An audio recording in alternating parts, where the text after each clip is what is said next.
Hello and welcome back to another episode of me talking about films that I have bought. This is part 2 of my October purchases. The first video went for just over an hour and I had like bloody 30, 40 films. And I have another 30, 40 films. So, yes, I have control of my life, as you can see. Yeah, there's a whole bunch of stuff here, so let's jump into it. Right now, this first pile is from JB. Two separate orders. First 3 were from Imprint. It happened, I think, just after I did my video. There was a sale. But anyway, I'll do the box last. But here we go. Imprint number 162. Lolita. The 1997 adaptation of the controversial book. Fantastic. A forbidden love and unthinkable attraction, the ultimate price. Oh, look at that.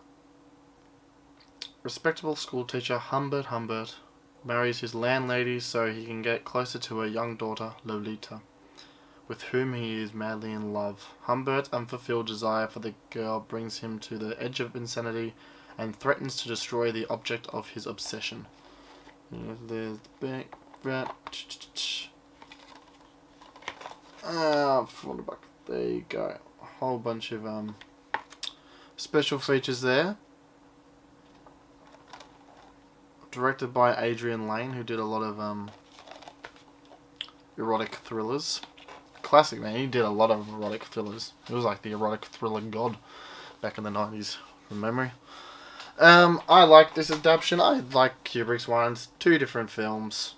2 different times as well. You know, Kubrick did it in 1960.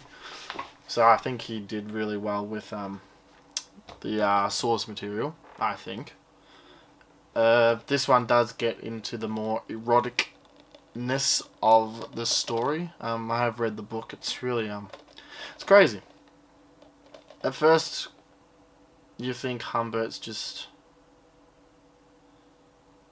I don't know, the way it's written. The way it was written the first time I was reading it, I was just like, sounds like a dickhead. But then like I think more about it and I'm like, nah, he was actually like mentally full on in love with this woman. He was describing how much he loves the dirt under her fingernails, kind of like mentalness. So yeah, fun stuff. I've already seen this film, but I thought I'd get it. Why not? It was directed well, and Jeremy Irons is fantastic in it. Next up, we have number 155, Storm Center, with Betty Davis. Hits the screen in a cyclone of dramatic fury. I watched the trailer for this and I was like, damn, that's pretty awesome. This is a good idea for a film. Very controversial for the time. Here we go. A small town librarian, played by Betty Davis, stands up to a local pressure to remove a controversial book from the shelves on principle, not out of sympathy for its perspective. Directed and co-scripted by Daniel Taradash, From Here to Eternity, this reflection on the rights and responsibilities of citizens as a timely response to the anti-communist sentiment in the 1950s. Also stars Brian Keith and Kim Hunter. Yeah, I watched the trailer and I was just like, oh, she's standing up. The librarian is standing up to all these like anti-communist people back in the 50s after, you know, World War II. Communism was on the rise. And everyone didn't like communists and all communists and what have you. Standing up. I don't know what book it is. I think it showed the book in the trailer, but I'm not sure. I can't remember. Back. So yeah, these finally came out. This one finally came out with another 2. One that I have to get still. These were delayed for a while, and then they got released, and there was no special features. I think some of the special features for it, or all the rights and what have you, they weren't allowed to have it or something. They got delayed for some reason. I don't know. Anyway, that's the Storm Center. I'm interested to see that. Very intrigued. Next up, wonderful film. Probably a favourite. Who knows? Barfly. Fantastic box. And there's a front. Wonderful artwork. Barfly there. Nice little photo from there, from the film. Starring Mickey Rourke and Faye Dunaway. Mickey pretty much plays Charles Bukowski. Bukowski. We open up, and in it we have two things here. A whole bunch of special features. There's Barfly. Oh, sure, I didn't open it last time. Alright, that's anyway. Barfly there, and you got some. Let's see what we got. Downtrodden rider Henry and distressed goddess Wanda aren't exactly husband and wife. They're wedded to their bar stools, but they like each other's company. And Barfly captures their giddy, gin-smoked attempts to make it go live on the skids. Beautiful. Heaps of interviews as well there too, on their special features. But one little thing that I'm interested in this is this little extra DVD that we got, Blu-ray I should say. The Charles Bukowski tapes. I haven't heard of it. It's 4-hour tapes. I think it's just 4 hours of Charles having a chat. When Barrett Schroeder began work on the movie Barfly, he had no idea that it would be such a struggle. During the 7 years it took him to complete the film, he turned his cameras on its screenwriter, poet and novelist Charles Bukowski, leading to this 4-hour study of the man and the music of his words. This one I'm pretty interested in. One of the main reasons I got this box set, but I still love the film and all that. But that's just looks really cool and interesting, and I'll deep dive into that at some point. What was this number? 159. So there you go. Barfly box, hard box. So that was the first part of JB sale. Now, the second part of the JB sale. I still got what do I do? Where do I start? Alright. Screw it. Here we go. A Dangerous Summer. Umbrella's Oddsploitation release number 18. What do we got here? Live by Fire, Die by Fire. Starring Tom Skerritt and James Mason. Got special edition collector's cards inside. A murderer, a captive woman, a deranged arsonist, all caught up in a deadly inferno. Now, you know what, I don't even normally I take plastic off these, movies right away. I'm very, anti-plastic. So, but here we go. There we go. There's one poster for it. Who else? Oh, no, it doesn't say. Oh, Ian Gilmore and Wendy Hughes. Directed by Quentin Masters. Yeah, and there's another. I guess that's a day bill or just another poster there. Ugh, art cards. How many art cards? I can't remember. Oh, here we go. What's this? Oh, nudity, but you can't really see the nipples. Anyway.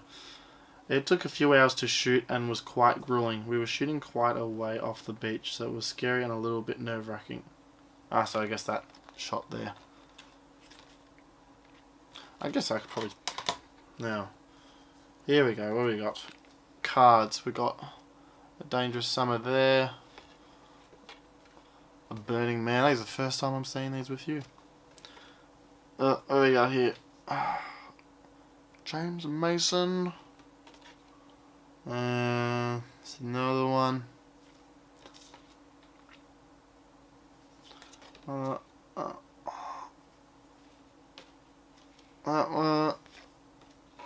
there you go. Beautiful. How many was that?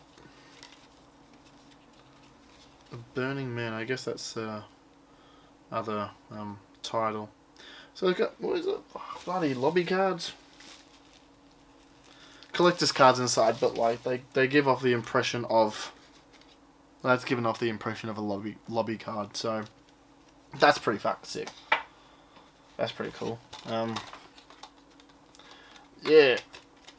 I guess in a way, if you want, you do get like more stuff with these sort of films if you do go to Umbrella's website. If you order directly from them, you probably get a comic book and an actual poster and what have you.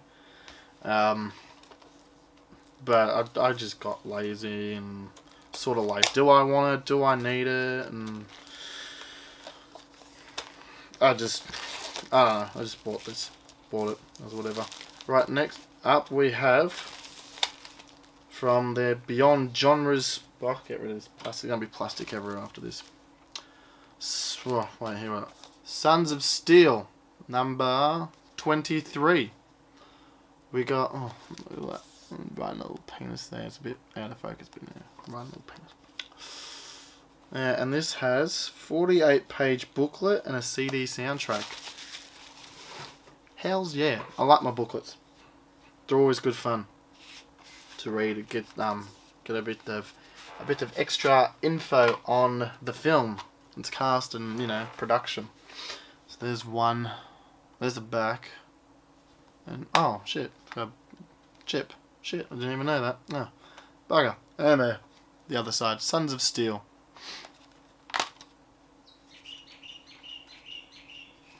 Oh, here we go. Right. Alright, now I'm gonna have to. On the flip side, we have. I think it's all the music. Sons of Steel soundtrack by all these people here. Track listing, the band, bonus tracks there, and production of the sound, I suppose. So that's pretty cool. Nice little info there on the music. There you go, www.sonsofsteel.rocks. Go check out that website. What do we got? A booklet with a nice little pen there, whatever. There's a comic book, I think. Oh no, it's got comic elements to it. I don't know.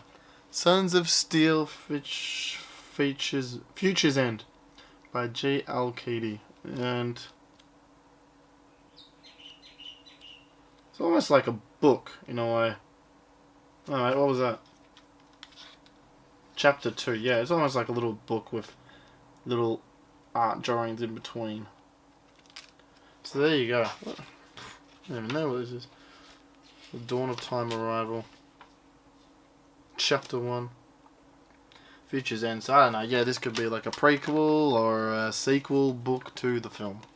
No idea. But I will read it anyway. So that's Beyond Genres Volume 23, Sons of Steel. And if you went onto the Umbrella website and bought it, you got like a tote bag and like a Sons of Steel sticker, and there was a whole bunch of other stuff that came with it. But yeah, I'm chill with that. It's whatever, Trevor.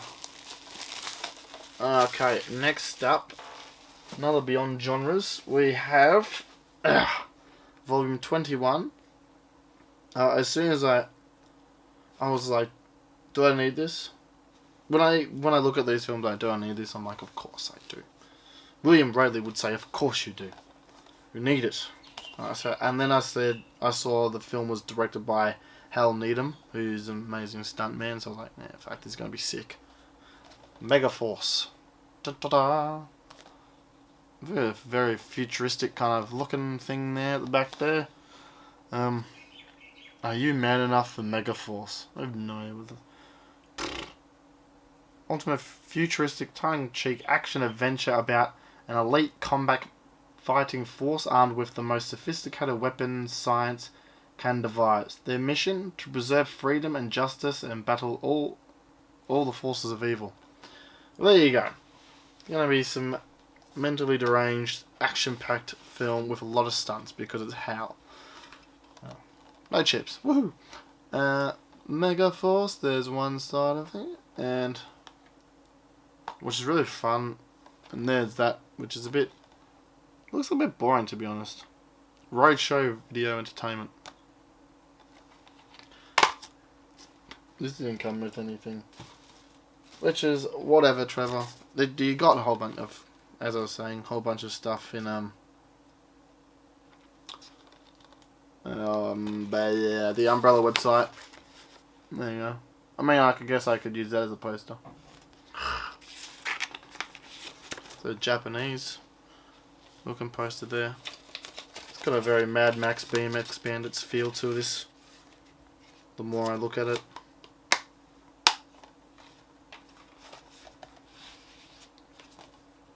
But yeah, there's still heaps of special features, so it's whatever.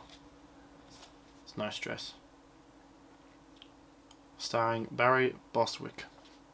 Mega Force. That will be fun. I'll be interested to see that.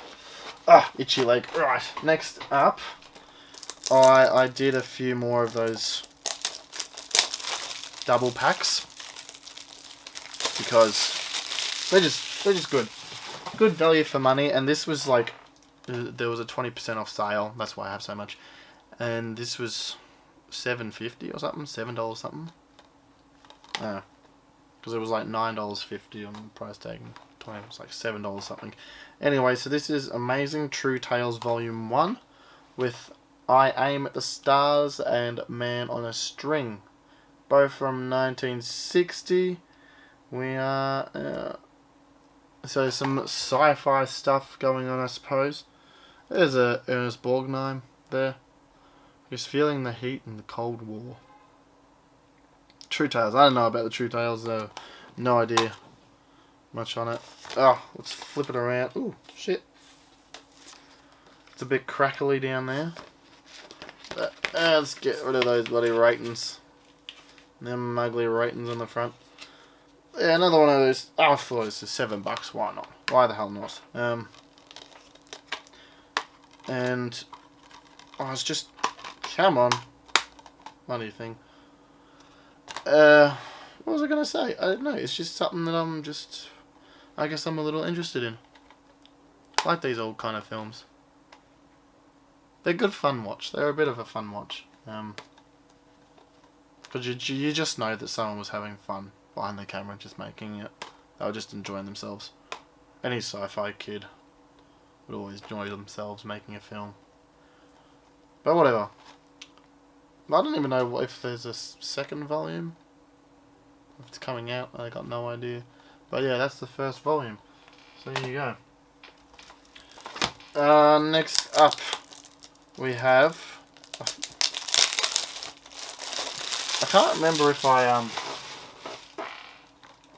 got any more volumes of this from the last sale that I did. The last batch that I showed you in the first October bundle video. But anyway, this is Retro Horror Double Feature Volume 2. We got The Bloody Judge and Circus of Fear. Oh, excuse me. I have seen The Bloody Judge many moons ago. That was one of the first like Blue Underground DVDs I ever had. That is Gonski's now. But they're good. It's like a decent like Jess Franco film. And Circus of Fear I do not I haven't seen. I think I might have heard of it. But looking on the back there I see Klaus Kinski. So I'm like, fucking yeah. Done. Guest starring Susie Kendall. Also has Christopher Lee in it, so that's good. But anyway, another retro horror double that will probably take me a while to get onto because I got so much to watch. It's actually crazy. But yeah, still excited. I'm excited for a little rewatch too of The Bloody Judge. I don't really watch or rewatch a lot of Jess Franco because it's Jess Franco. As much as I sort of kind of respect the man, still Jess Franco. Right. Next film. From a director I absolutely adore, and I'm sure a lot of horror fans adore him. This is his newest film that I am eager to see. I didn't see it in the cinemas or anything. But it is Cronenberg's Crimes of the Future. So fucking ready for this. It's gonna be amazing. His third film with Viggo Mortensen.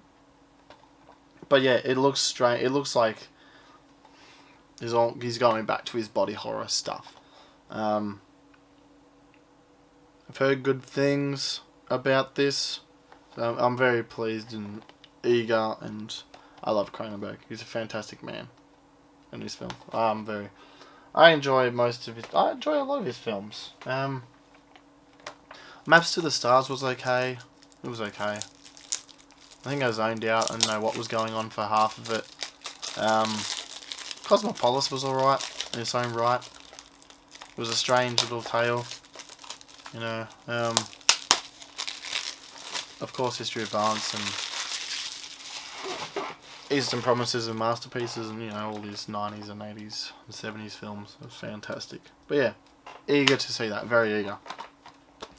Next up, this is an upgrade. It's actually like a hard DVD to come by from memory. Very, like it was around, but wasn't like everywhere around. But this is an upgrade. I haven't seen it in ages. I remember enjoying it. This was another film that was like $7. Discounted and all that. But it's Outpost. Some Nazi zombies, you know? I swear, ever since like Dead Snow, fucking Nazi zombies are a thing. A fun thing to enjoy. Yeah, I don't know what to say about that. This was just an upgrade. If you see it, it's a good, fun film from memory. It's rated R, so it's got some good violence and action thrown in. But yeah, just a nice upgrade. Yeah, good film. I don't really upgrade a lot too. Never really upgrade, but like I just saw it for $7. I was like, yeah, whatever. I can do that. Next up, just like our previous film, fan of the director's. This is his new film. Edgar Wright's Last Night in Soho. I didn't end up seeing this in the cinema as I should have. I do enjoy his films, and you know he's always fantastic director. He knows where to put the camera in, like all these camera tricks. So he's a good he's someone to learn from.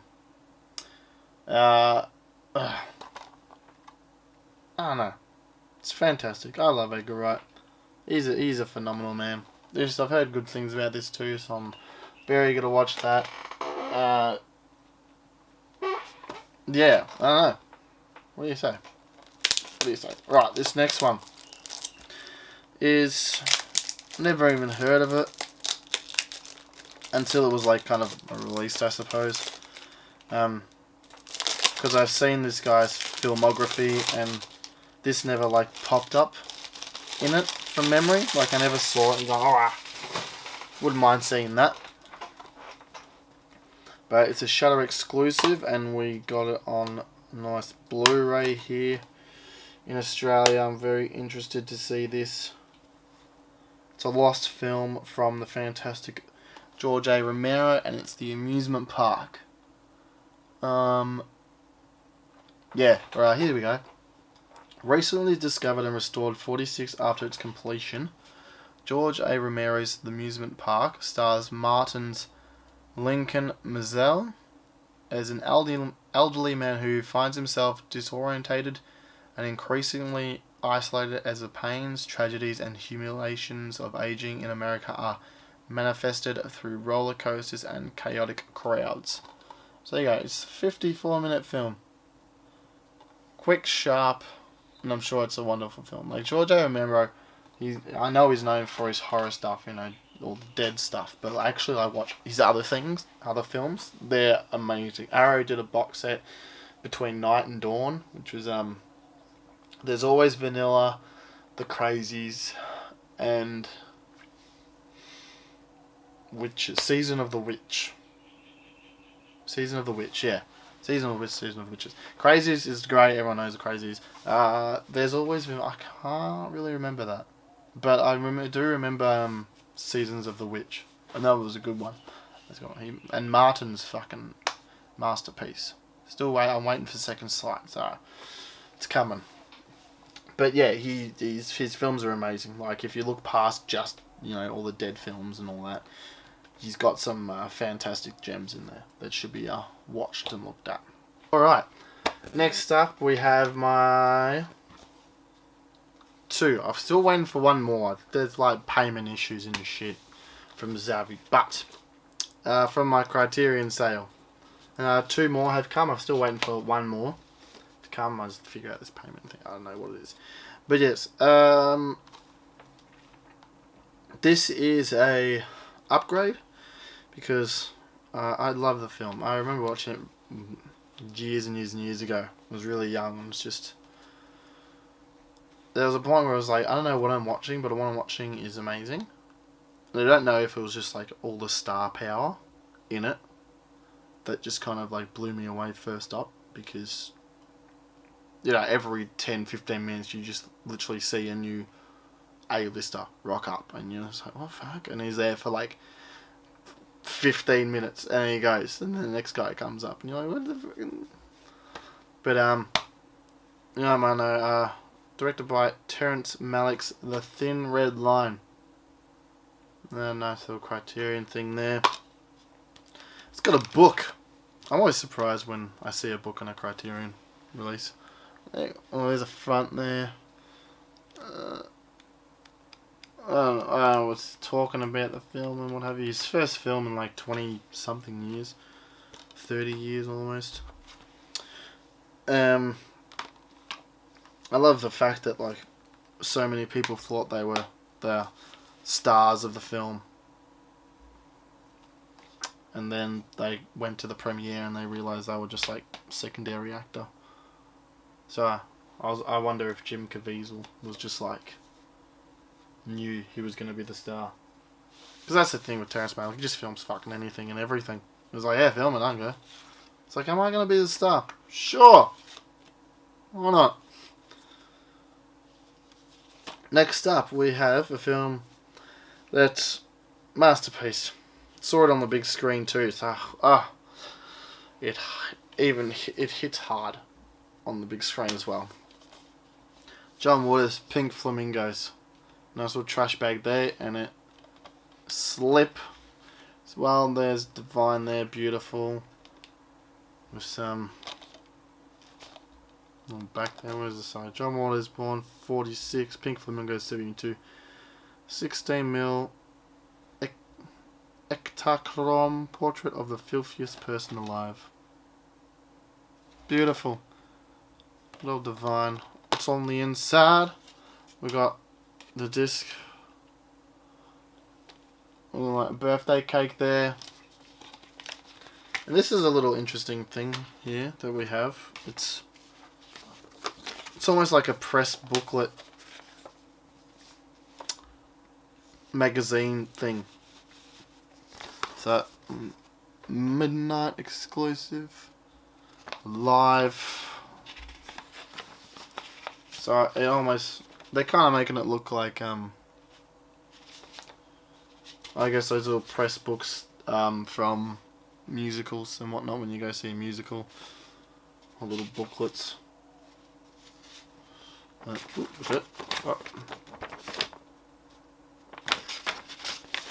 And there's the back.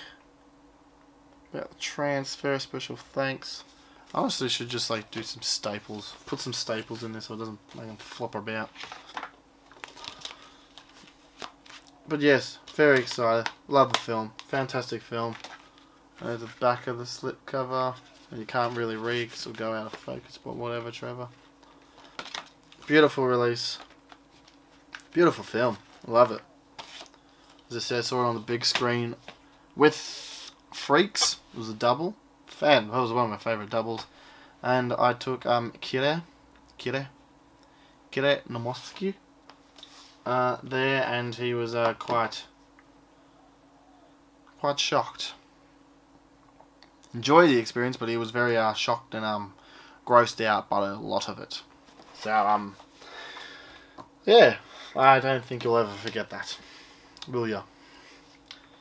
Okay, next up we have, so favourite label indicator. They have done a US only titles because you know, there's always fucking Americans having a whinge and a complain because they don't understand that there's multi-region players out there, and they refuse to buy multi-region because they think America's the only reason that should be. So these three were done just for US releasing, and I think it's probably because also there's UK releases of these films too already. But still, don't matter. So there's three of them at the moment. There'll be more coming in the later years, I'm sure. But anyway, first up we have number 256, Love on the Doll, with Deborah Kerr, a whole bunch of everyone else. Directed by John Baxter. Where's this? Band, Walter Greenwood's World Sensation. 1941.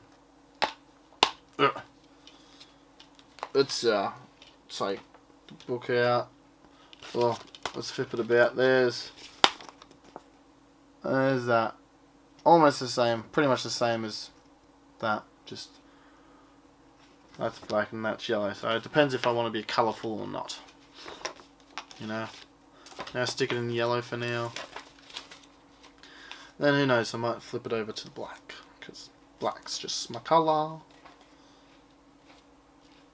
And here we go. Here's booklet that we have of Deborah Kerr. Right, let's do some nice flickety dickety. Can you see? Can you see? You're reading it. You're reading it. It's all about censorship. There's a bit of censorship behind this film here. I can't remember what censorship there was. Where are we going? Where can I find the page, stage, and censorship? Where's the no style? Probably. I have to bloody read. There was a bit of, I don't know. Yeah, I guess there's a whole bunch of stuff. Anyway, something controversial and banned. There's a lot of controversial subjects and what have you from these films back in the day. I love it. Ahead of their time. Love on the Doll. There you are, people. Number 256 right there, and there's the back. Next up we have very short film, Requiem for a Village. Looks pretty awesome. It's given me off bloody Wicker Man vibes to it. It's from 1975. There we go. One of the handful of works which prove that the English poetic genius is fully capable of expressing itself in cinema, as it always has in literature and painting. And that's a quote from Lindsay Anderson, who did If and Oh Lucky Man and Britannia Hospital. 3 films with Malcolm McDowell. Come under a banner. Name, I can't remember what. But here we go. Let's look at the back. The other side, and there's the other side. So same sort of poster, just different colour. It's like a light brown, like a real light brown. What's the other quote? Different quote. A lyrical pastoral of absolute and abstinent originality. Right, there we go. Righty, book flip. Da, da, no, no, no. Da, da, da, da, da, da, da, da, da, da, da. I don't even know if this is a bloody doco or anything. I have no idea about any of this. Film. What's it about? You know, I'm a completist on this label, so I had to get it. And it's what they do amazing releases for fantastic films, so I'm sure this will be very good. And it's only like 69 minutes, so be fun, be quick, Danskis. Alright, last one that they've released until now. This is like a noir film, I think, almost. Orders to Kill. A cold-blooded rehearsal for murder. Dun dun dun. That's good. I wonder if they're... Oh, no. The killer cannot kill. I suppose so. There's the other side. Same thing, but same colour as well. But no fat rating. Number 273. I should point out. Ooh, damn. Flip it around. Oof. Oh no. I flip it around, I screw it up. Oh no. Bending paper and everything. Ah, and the booklet. There's a... What year is this from? 1958. People... Nice little middle there. Middle picture. I should have done this for the others, but whatever. It's too late now. I can't go back. Where are we going? Where are we going? That looks like bloody Bernard Hill from Titanic. Oh, coming to a nice little... that just jumped a few pages. Oh, that just jumped a few pages. There we go. Dot, dot, dot. Controversy at Cannes. What did I say?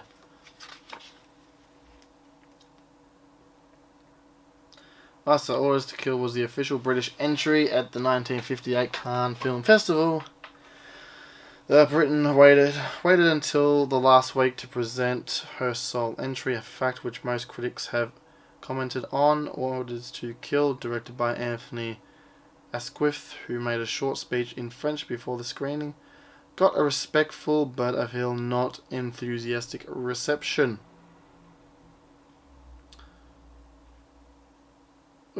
Applause broke out for Lillian Gish's first appearance in it, and for Irene Worth's scene in which she gives Paul Massey a dressing down for failing to carry out his orders, but the audience, I think, were uncomfortable because they found it hard to accept the convention that although most of the film took place in wartime France, the characters were speaking perfect English, punctuated with the occasional Monsieur or Madame. So there you go. The French are just like, is this meant to be French or what, motherfucker? A bit more to read on there. There you go. Orders to Kill. So there are my three little US only titles. All bought at one. Boom, boom, boom, boom. Beautiful. Right. Oh, next up, and I guess finally, is this pile right here. From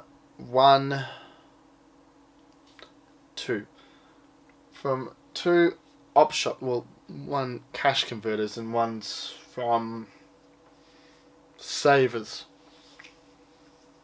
Let's say Savers. I only got one of these from Savers. There's a whole big, this whole pile here. Savers. This is the only one that's not from Savers. That's all cashies.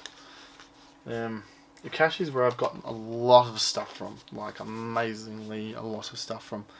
But let's start off with this little munchkin, little ditty. As soon as I saw it, I was like, yeah, screw it, grab it, straight up. The second season, which is annoying, because I always find random odd seasons here and there. But whatever, I'll get the first season at some point. There's only 2 seasons, from memory. The second season, this is sealed as well, of Kung Fu, I Am Kane, starring David Carradine. Yeah. You see, I love my Kung Fu stuff, and just seeing this pretty brand new sealed season 2, I was like, whatever, I'll find season 1 at some point. Still selling around at JB's. I was like, yeah, grabbing it, done. I should have bought this first season from GB if they had it there, if I went looking. But yes, very excited to grab it for like $3 or something. I was like, yeah, fantastic deal. Oh, I'll take the shrink wrap off. Oh, look at that. You can breathe.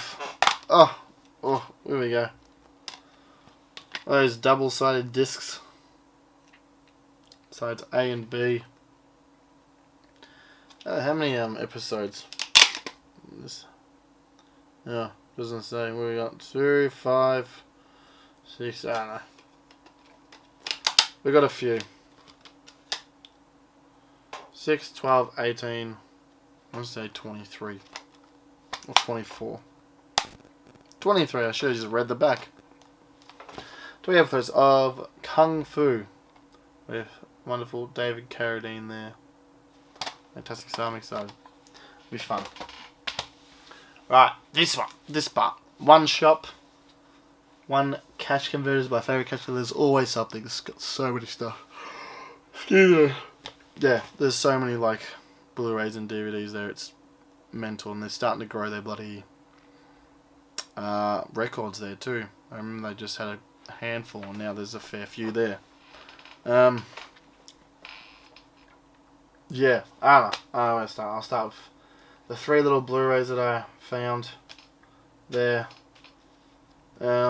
First one up is, I think it's an American, isn't an import.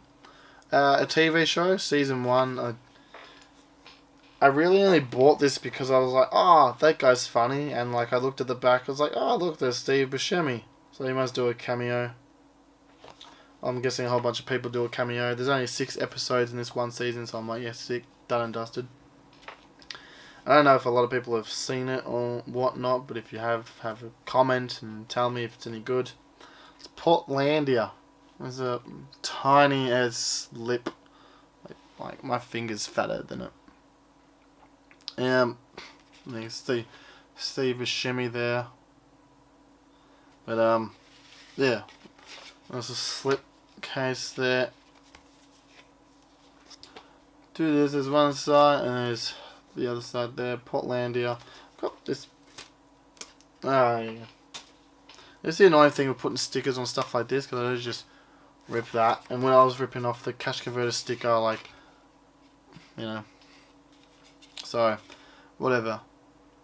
But yeah, I got it. I was just like, it was $3 for this. So I was like, score, why not? Easy done, son. So yeah, if anyone knows anything about this or think it's good, tell me. I'd like to know. Next start up is I guess in a way an upgrade. I fucking love this film. Say what you want about said actor. You know, some people like to rag on him a bit, but I don't care who you are, you cannot deny that this is a fantastic action film. Sorry, I'm just like peeling a sticker while I'm talking. So, yeah, you cannot deny this is a fantastic, like, character-driven action crime flick, and that is The Town. I used to have the DVD of this, but got rid of it ages ago, and this was like $5. I was like, done. It includes the extended cut. It's fantastic, amazing film, like absolutely amazing. It shouldn't be that good for Ben Affleck, but it is. And yeah, I had to get it. I adore this film. It's Jeremy Renner is masterful, and he's beautiful in this. I love Jeremy. Next up, I saw it. I was like, fuck, I don't know why. Normally I don't do this. Normally I don't buy direct to DVD sort of stuff, but I was like, screw it. I just feel like watching people die. It's called The Tournament.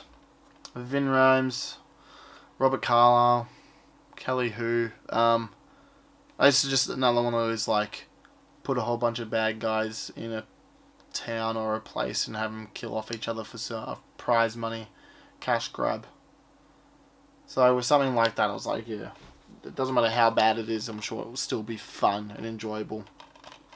Just like there was this film called The Condemned, Steve Austin, when they're like all prisoners are thrown onto an island and have to kill each other. They had Ray Liotta on it. Well, but that was fun. I enjoyed that one. I think I just enjoy like people killing each other off for a prize. I don't know what it is. It just seems like a fun. It seems like a fun idea to do. All right. We've got a DVD section now. I know half of these. Some of these I bought and I was like, why did I buy this? And these are all $1. So I'm like, that's probably why I bought it. But yeah. I don't know. So first up we have, is this curve? I'm guessing it's Chinese. Hong Kong. I'm trying to see, but I can't. This 2002 film. So close. So close. Being beautiful, being smart, being deadly is what they do best. I'm the director of The Transporter. So, you know, this looks like a fun action flick. 3 beauty. I feel like this is like a Naked Weapon kind of scenario. Where beautiful women are trained assassins. So, yeah. I just thought, yeah, why not? That would be a bit of fun. And Asian action cinema is always fun. So yeah, so close. For $1. For a buckaroonie. Why not? Why not? Why not? This film, I love these two people. They're fantastic. They're beautiful people. I had this on my like Stan watch list for so long that I never got around to watching it. But anyway, on DVD, $1. Hoo-hoo. Kurt Russell and Goldie Hawn's Overboard. I just need a picture of these two people. Either or, and I'm just like, I will buy that for $1. I'll buy that for $1. I'm going to have that. Yes. For $1. Can't say no. I cannot say no. Look at those smiling faces. They're beautiful. Look at it. Beautiful blue eye. It's just beautiful people. Yeah. Overboard. Fantastic. Alright. We're going to go to some classic cinema now. This was talked about in one of the previous episodes for the Indicator cast, which we talked about Robin Hood films. This one was talked up a lot that I hadn't seen. And, you know, finding it for $1, I was like, screw it, let's do it. The Adventures of Robin Hood with the pedophile Errol Flynn and the wonderful Olivia de Havilland. Passed away like 2 years ago, I believe. What is this, 1938. There you go. Yeah, The Adventures of Robin Hood. Found that, I was just like, you know what, why not? People talk it up and say it is like a really good action film. So I am like very interested to see that. Yeah, because 1938, when it says action-packed. I don't know, I think I've just watched too many fucking Schwarzenegger and Stallone and like buff man action films that, I'm like, that's not action. So I don't know, I'm interested to see that. I want to see what it's like and see Errol's portrayal of Robin Hood. Next up we have I guess a forgotten sort of Spielberg film, to be honest. Doesn't really come up in conversations much. No one really remembers it. I barely remember it. I've never seen it, but I saw it and I was like, you know what? Let's watch something that I haven't seen. And Stephen's like one of the greatest directors in the world. But this is Steven Spielberg's Always, starring Richard Dreyfuss, Holly Hunter, and John Goodman. And I was like reading the back, I was like, oh, heartwarming, a romantic adventure. And I was like, yeah, screw it, let's give it a go. Let's give it a crack. It's from what year is this? 1989. There you go. So yeah, they couldn't hear him, they couldn't see him, but he was always there when they needed him, even after he was gone. So there you go. Always by Steven Spielberg. Special appearance by Audrey Hepburn. Yeah, just one Spielberg film that doesn't really get talked about or anything. I don't know why. I don't know if it's terrible or not, or if it's just like not worth talking about much. But yes. Next up, we have this was like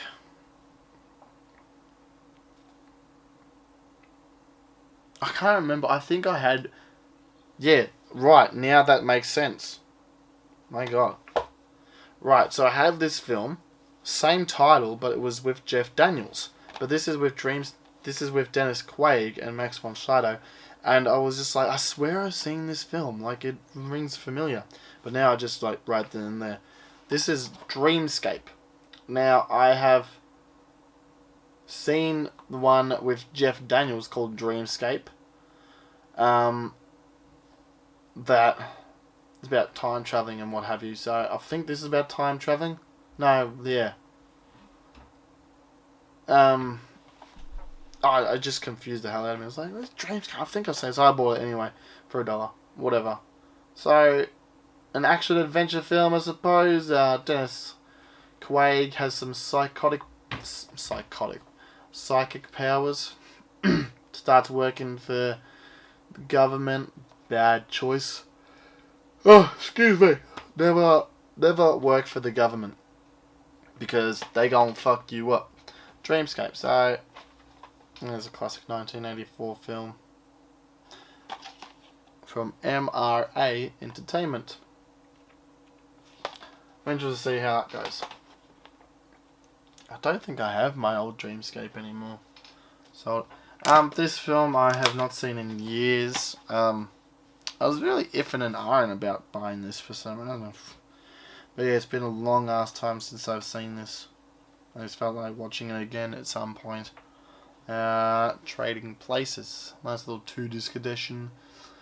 Beautiful Jamie Lee Curtis, Dan Aykroyd, and Eddie Murphy there. Directed by John Landis. So I'm like, yes, sick. John's great. Nice little, oh, here you go. B2. B2. I fucking know. Some people. Remember? Look at that. Nice little flashback of the past. Bring your HD TV to life. Oh! Blu-ray discs. The new experience. But yeah, I don't know why I bought this. I guess because it's $1. What do you do? $1 for Trading Places 2-disc edition. I'm sure I'll have a bit of fun with that, rewatching it. That's the thing, like, I know I say that a lot, but buying something for $1 and, like, if you don't like it, then it's like, oh, well, I spent $1 on it. Whatever. Who cares? I'll go back to Cashies and sell and they can buy it off me for 20 cents. There you go, I spent 80 cents on a film. I can't really complain. I can't. Next up, we have another 80s, early 90s film, which I haven't seen, but it's directed by Frank Oz, and these two people did the remake of The Out of Towners, but they've done this as well. The House Sitter. Steve Martin, Goldie Hawn, another Goldie Hawn, I had to get a Goldie Hawn, and, you know, Steve Martin, always fun to watch. All these old films, like catching up on his old stuff. But yeah, so it was directed by Frank Oz, and Frank's wonderful. He's hilarious. These two right here are fantastic. I don't think I've seen this. I haven't seen it, but I guess this will be another like fun, light-hearted what you call it? Friday watch. Here is another. That's from Shock Entertainment. Good old Shock Entertainment. Delivering the Goods. I haven't seen this in years. I feel like I remember seeing it, but so long. Directed by an Aussie, Fred Chapeshi. And that is Roxanne. Steve Martin and Daryl Hannah. Excuse me, I'm just yawning. I'm old. Getting old. I do remember like that. I feel like I've seen it, but I feel like I haven't because. So yeah, I feel like I watched it on daytime TV. Blah blah blah. Roxanne. Fantastic, fantastic stuff. What's next? Oh, yeah, I'll do this. Another one. There was $1, and I was like, do I want it? Yeah, screw it, whatever. It's $1. I get 3 films out of it. It's Butch Cassidy and Sundance Kid, The Big Trail, and Hombre.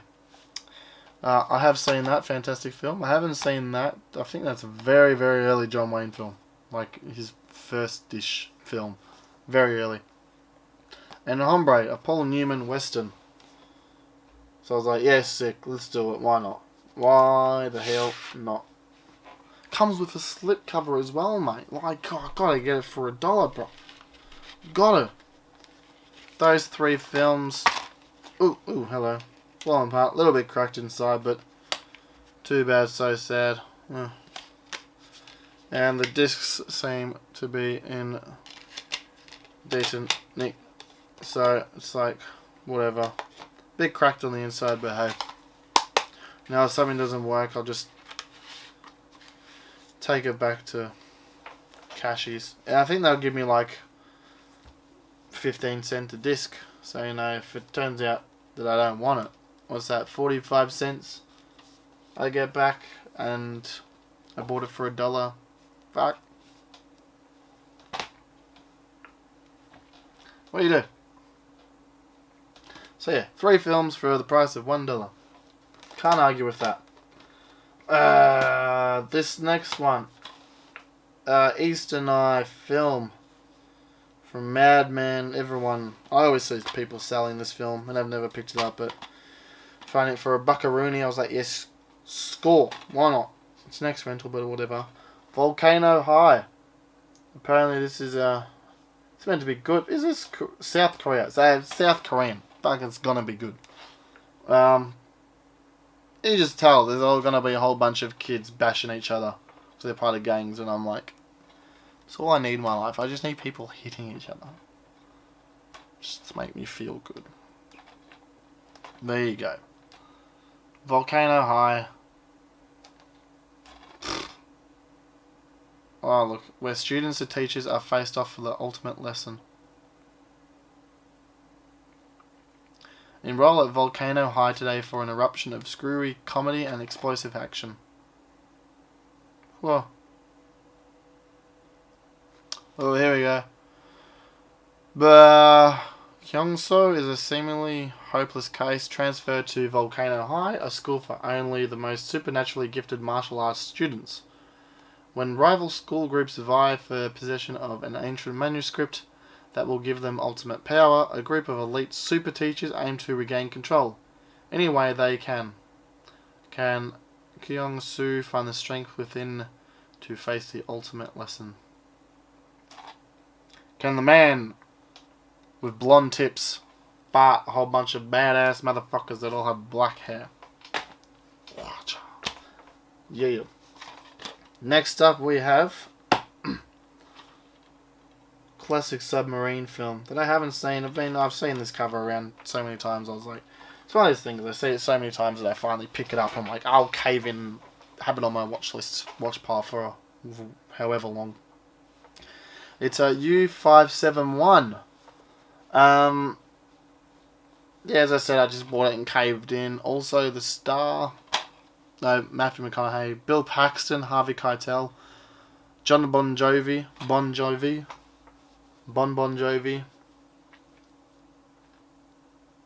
Ugh. But yeah, submarine films. I I do love my Das Boot. Fantastic film, can't beat it. But I'm always interested to see other films. I still haven't seen Crimson Tide, so I guess that's another film that I will pick up if I ever see it at the dollar. For $1. But yeah, U571. I'm sure this will be wonderful and enjoyable. Well, yeah, Hunt for Red October is great too. Yeah. That'll be fun. I'm going to do that last. Why not? Right, this one I bought because it looks so familiar. I think it's like something I watched when I was a kid, but I just can't remember. So I was like, screw it, I'm buying it. And it's a animated dinosaur film called We're Back, a dinosaur story. Oh look, Captain New Eyes travels back in time and feeds dinosaurs his brain grain cereal, which makes them intelligent and non-violent. They agree to go to the middle future, our era, in order to grant the wishes of children in New York City. They are there to meet Dr. Bleb of the Museum of Natural History, but get sidetracked with their new children friends and run into the captain's evil brother, Professor Screw Eyes, who has other plans for the dinosaur. Look at that. There's Captain New Eyes and Professor Screw Eyes. The good and the bad. But yeah, I don't know, it just like reminded me of I guess it reminded me of Land Before Time, but like I feel like I've seen this, but I just can't remember. It's been that long. But yeah, it's another fucking Steven Spielberg presents thing, because he presented he did the Land Before Time, I'm pretty sure. He produced that. Yes, something to go back on. A 67-minute film. Psh, smashing it out. Smashing it out. Next up, I bought this because I was like, I love this actor. He's a beautiful man. And that is a film called Pete and Tilly with Walter Matthau and Carol Barnett. I was like, yeah, screw it. Let's give it a whirl.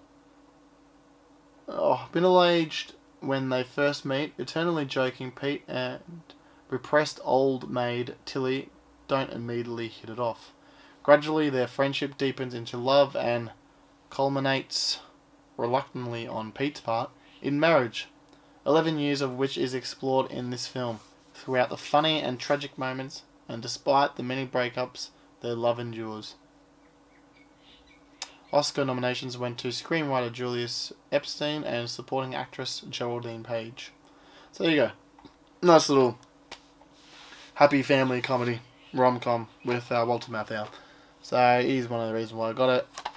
Another reason because it was $1 and someone bought it from Savers for $2 and I bought it for $1. So woohoo! Half price. Fantastic. It's probably a cheap, shitty copy from Payless Entertainment. Whatever. Whatever, Trevor. Now, this is another... another poor Asian action flick that I found. That I haven't heard of, and I was like, yeah, why not? This looks so... trashy. 2000s trashy, because it's going to have like those, looking at the back now with the pictures and whatnot, it's going to be like, you know, those like graphic effects, special effects with computer generated, just from 2002, so you know it's like really cheap. But it's called Returner. I don't know anything about it. What guy is Japanese? Then Japanese there, so it'll be always fun. Whoa, big screen. In Returner, it is the year 2084, and the Earth has been devastated by war against a powerful alien race. Fuck yeah. In mankind's darkest hour, all hope now lies with Millie, a hardened young soldier who will be sent back in time to stop the alien invasion before it begins. Landing in 2002. Oh. She meets Yamamoto, a mysterious gunfire who reluctantly joins her mission to save the human race from extinction. So there you go. It's literally freaking Terminator. It's the Japanese Terminator. Straight up. So, yeah, let's do it. Japanese Terminator. Why not? Another one that I've seen the cover of many times over and over, but never actually gone and grabbed the film. It's who directed this again? Yeah, from the director of The Lawnmower Man, and we all love that film, even with its very cheap graphics. But you know, that time the graphics weren't that good. Denzel Washington, Virtuosity. Yeah. Something that I'm just like semi-reluctant to watch. But $1. What do you do? Got Russell Crowe in there too. Good old Russell. Love my Russell. So yeah, I don't know what I was doing with this. Time traveling something. Time traveling, finger banging, fucking crime fight, and Denzel Washington. Whatever. Now, last one. Lucky last. This film has been cited as the most hated film, the lowest scored film on like Rotten Tomatoes and IMDb, and I don't know. For some reason, it's just got like the lowest score, and it's the most un-actiony action film ever. So I've heard. And this, I had to buy it. I had to see what all the fuss was about for a buckaroonie. Stars Antonio Banderas and Lucy Liu. It is Ballistic X vs. Server. No idea. It's the ultimate in infiltration, the maximum in lethalness. Super operatives Eeks and Sever both want to get their hands on a newly developed micro-robotic assassination device. But each spy finds something blocking the way, something named X, or something named Server. Oof. Goes ballistic as foes destined, if they survive their personal war, to take on the forces pitting them against each other. Hollywood first-timer Chaos directs, orchestrating a ballad of action that includes hand combat, wall-shredding street battles, even a runaway bus that flips on its side, plus splits into and skids along the flames with X aboard. Oh, Chaos. Why does it like sound like a rapper? I don't know. It's Chaos, man. But yeah, I've heard many wonderful things about this film, and I had to see what all the fuss was about for $1. So I'll probably like cringe at this and enjoy it at the same time, and go, yeah, good, that's fine. Yeah, for $1. Ballistic X versus Sever. I don't know. Oh, done. So many. Oh shit! Don't fall. Man, there you go. That is part 2 of all the stuff I bought for October, which is just an abundance of films that I will struggle to get through. It's mental. It's crazy how much I buy. And I'm sure, like, I'm not... Look, I'm sure there's people worse than me. But, yeah, there you go. There we go, look at that.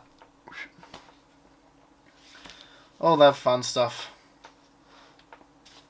Don't ask how much I spent on it, so I won't tell you. I mean, even though you could say that 1, 2, 3, 4, 5, 6, 7, 8, 9, 10, 11, 12, 13, 14, 15, 16, $16 there. Don't ask. These 3 films, my god, it's like, wow. I spent like $150 on those 3. Fuck me. I got problems. Anyway, let's end this here with there you go. That's my October buys part 2. yeah, I'll be back for more videos of more things I have bought, more things that I will watch, and I will be showcasing more stuff. I don't know what's next. Oof, maybe. Showcasing more stuff. But, yeah. Until that time,